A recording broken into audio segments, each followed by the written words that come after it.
Hi friends, it's Claire from ScrappyNerdUK, and today I have a super duper quick layout for you, and I've chosen to use the Gather collection by Maggie Holmes, and that photograph there is of me when I was a little baby.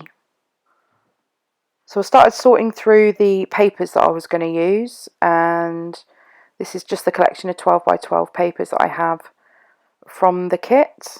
And I wasn't too sure what colour scheme I wanted to choose for this one, and then I saw that pink paper, and since this is a photo of me when I was a baby, I did want to keep the colours in the sort of pink tones, and I think it's very difficult to tell that it's a baby girl rather than a baby boy sometimes with the clothes that my parents dressed me in the 80s. Thanks for that, Mum. Thanks for that, Dad.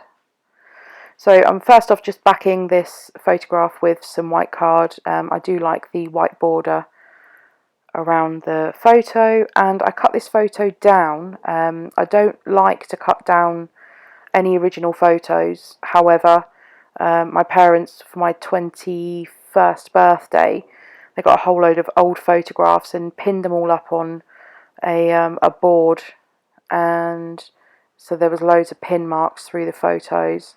So I've had to cut some of the photographs down just to remove the pin marks. So this one is a very simple layout.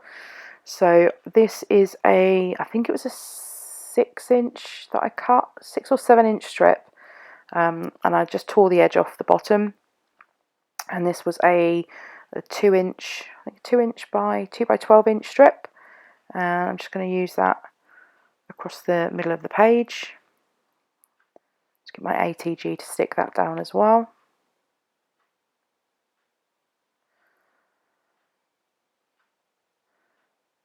And I'm just going to use my T-square ruler just to make sure it's straight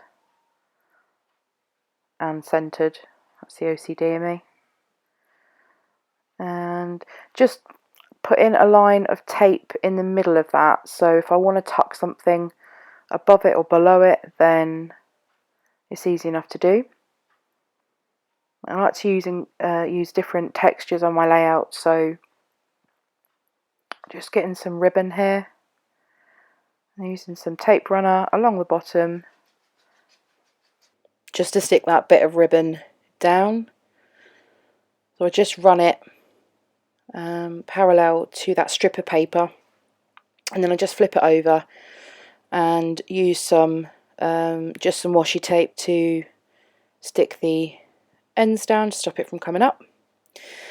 And I quite like the look of the photograph tucked in to that torn layer, so I add it there.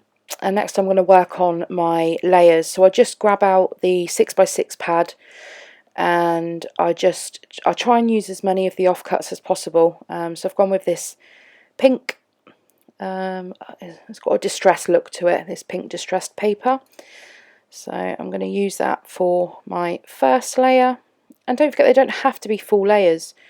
So you'll see what I'm going to do here. Now I love this ballerina paper, and it just reminds me of you know, being a little girl, and everyone dreams of growing up to become a ballerina. And so I thought that paper was perfect for this layout. So I'm just using this wood grain as my second layer behind the photo. It'll probably be much easier to use my paper trimmer, but I like to do things the hard way. And then just using the ballerina paper from the 6x6 pad as the final layer, and I finally succumbed to using the trimmer. And then because I'm using a lot of torn edges on this layout, I just tore that top edge there and tucked it back in. So I like to get a bit of height with my photos. Creates a lovely shadow behind the picture. So I'm just using some fun foam. Now that fun foam, I think, came in a multi-pack that I'd bought from Hobbycraft. It's quite inexpensive, to be honest with you.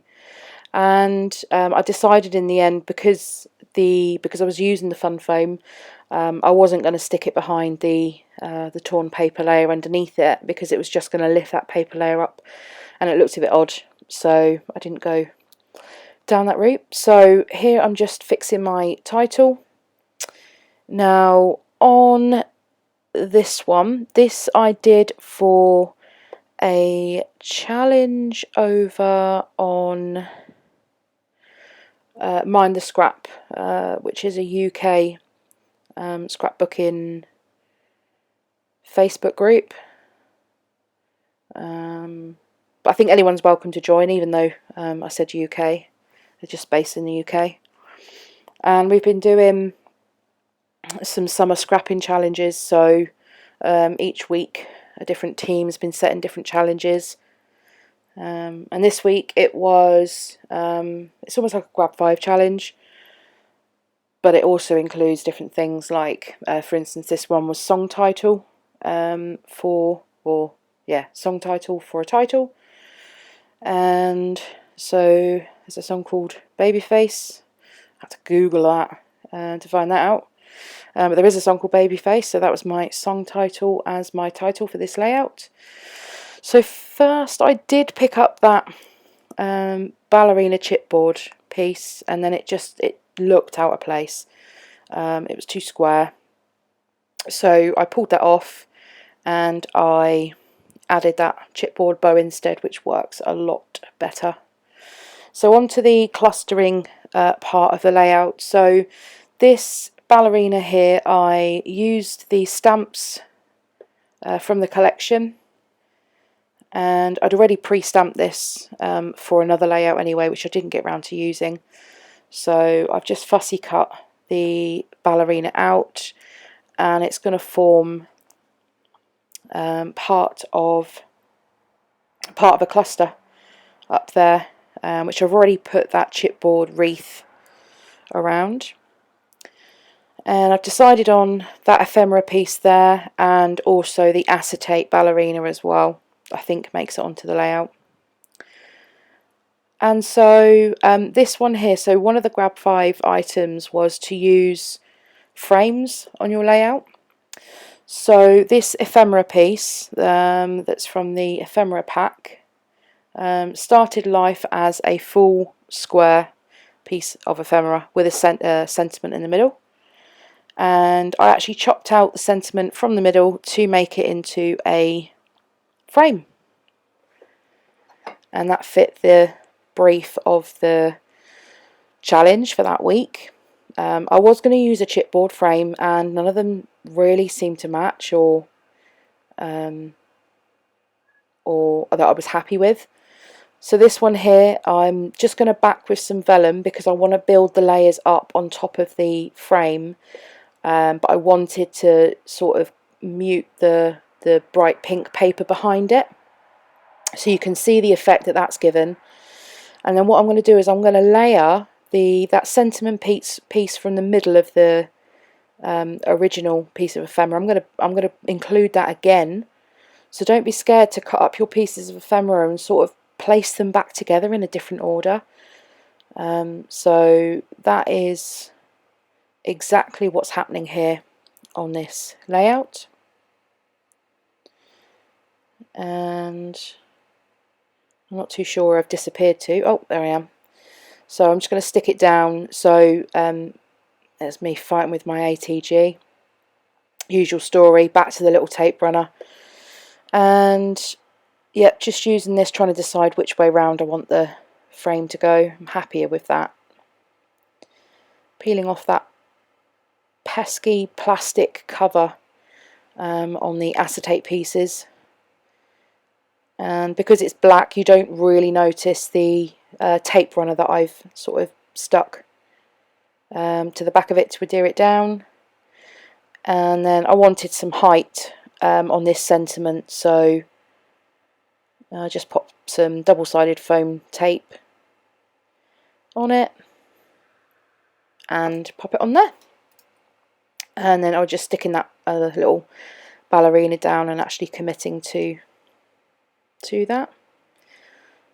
So this collection's brilliant if you've got little ballerina girls, especially because you can sort of stamp out loads of ballerina shapes and fussy cut them out and use them on many layouts. And one of the other Grab 5 items or requirements was sequins. And I think it's been said many times before, but I think sequins are the new enamel dots. Everybody seems to be using sequins on their layouts. To me, I like that extra little bit of sparkle, and so I'm just clustering some sequins to the right of that ballerina, up to the top left where the other ballerina is, and just a scattering more of the sequins down to the bottom right where the bow chipboard piece is. And apart from that, this layout is pretty much done. Oh, another element was actually to include gold. And so I had these Dear Lizzie clips, and I thought that they'd be perfect. I ended up knocking the sequins off.